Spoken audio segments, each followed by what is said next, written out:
Somebody wrote something, and I want to copy from it to read to the entire country. Why vote in 2023? I understood by books including the prophecies of Pa Elton, Lance Lambert, and others that Nigeria will pass through two phases. We are evidently in phase one, meaning that phase two is sure. The decade 2020 to 2030 is critical in God's agenda. Whoever wins the 2023 presidential election in Nigeria will midwife the remaining part, 2023 to 2031. If the devil hijacks this election, especially at the federal levels, then we will mourn the next 4 or 8 years. Every pastor should get his PVC on the one hand and prayer on the second hand. Every pastor should ensure, maybe even compel, all his members of voting age to get and use their PVC. Why? Because on earth, God will only do what he must do through men. In Sena Klein, the Minister of Transportation, for example, would have resigned after the train hijack that took place in Kaduna. But after 1 full month, and the captives being held between Regina and Kaduna town, our Minister of Transport had bought form for 100 million to become Nigerian president. In a sound environment, the Minister of Education should have resigned because our universities have been closed down for 3 months plus, and no end in sight. But our own junior Minister of Education has bought form for 100 million to become president as a sign of promotion for a job well done. In the Senate line, the sitting Senate president should be impeached for approving loans and enslaving future generations of resources collected and unaccounted for.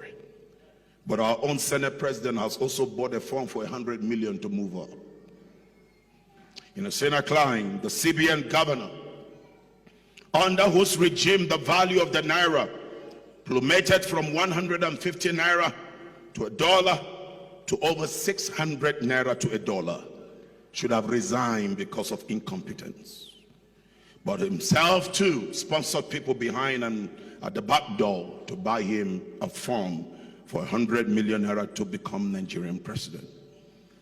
In the Senate line, a man who plundered Lagos, whose wife is a serving senator, whose son is being prepared to become a governor, whose daughter is in charge of all the markets in Lagos, who controls all the internally generated revenue of the entire state, the man who watched our young people during the NSAS massacre,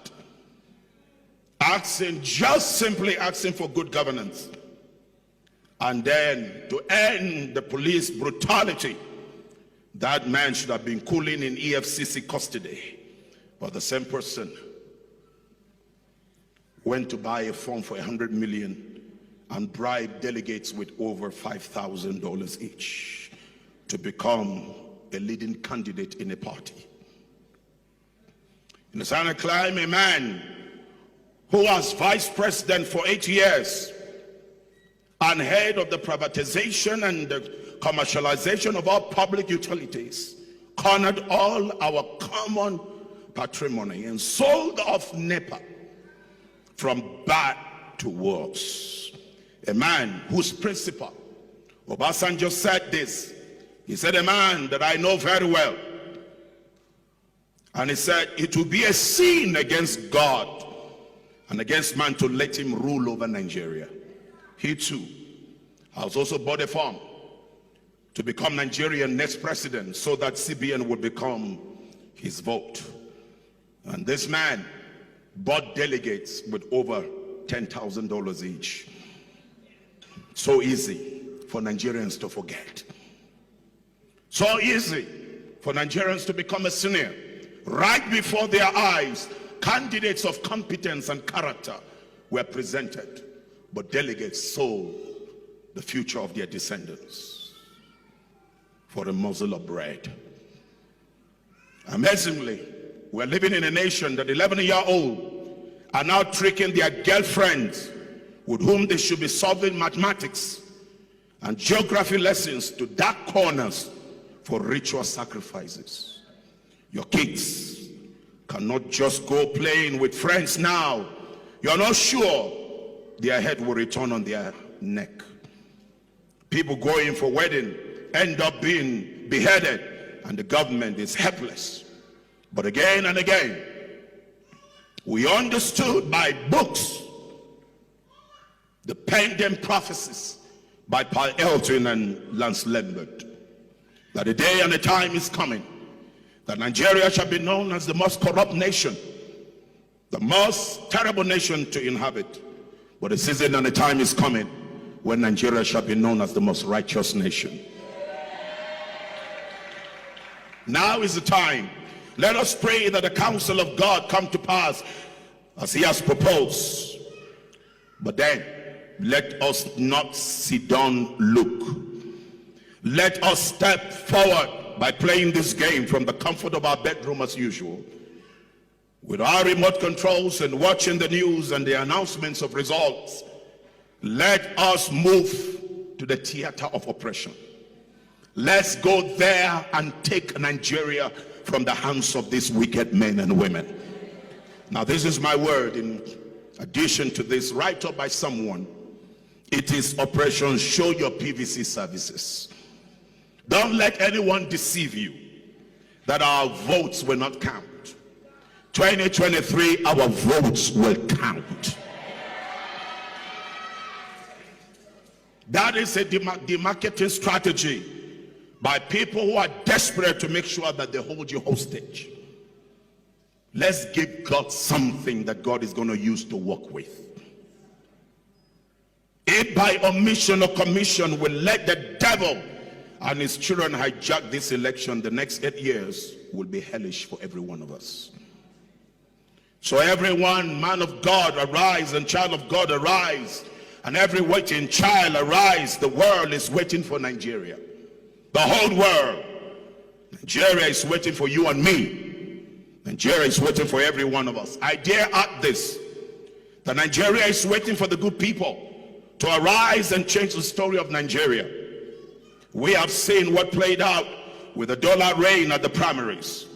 We cannot allow people buy our future while watching. We must resist religious leaders from the north who are inciting northern Muslims against their northern Christians and calling some political leaders as infidels. There are so many Islamic scholars that are coming out and calling us Kahire. We are not Kahiris. And certain group of people cannot decide our future. The intimidation of certain people must come to an end. And that is you and I doing the right thing. I call on the northern Christians that are thinking right, and the northern Muslims that are also thinking right, that have the right mind, to rise against the religiously backward minds so that we can see progress in our nation. I will appeal to INEC to extend the voters registration exercise to allow Nigerians to make the right choice. Please, Nigerians, I am begging you as God's servant, let's show these money bags that we are wiser now and are not ready to mortgage the future of our children. I call on you as Prophet Israel Buba. I'm calling on everyone. I call on right-thinking political leaders who have passion for the new Nigeria to lay aside self and allow for a greater collaboration with one vision to push forward the national team for the national interest for the rebirth of the new Nigeria. The new Nigeria is possible, and we will have to make it happen. Join us for the initiative for a better and brighter Nigeria to make the new Nigeria happen. I want to say to everyone watching me all over the world, you're a Nigerian.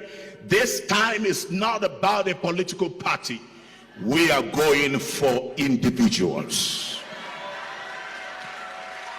And I want to say this, that we're no more willing and ready to mortgage the future for a morsel of bread. Nigeria must be safe. And that means that every one of us will have to become an agent that will mobilize men and women in the sphere of your influence. Let me say, this election would never be conducted on the social media platform. We will have to make our homes to become a house that will be used to raise agent for the new Nigeria. And I have laid down my life to lead this country and men and women to say 2023, by the grace of God, these wicked, evil politicians will not smell any government house from the state level to the federal level.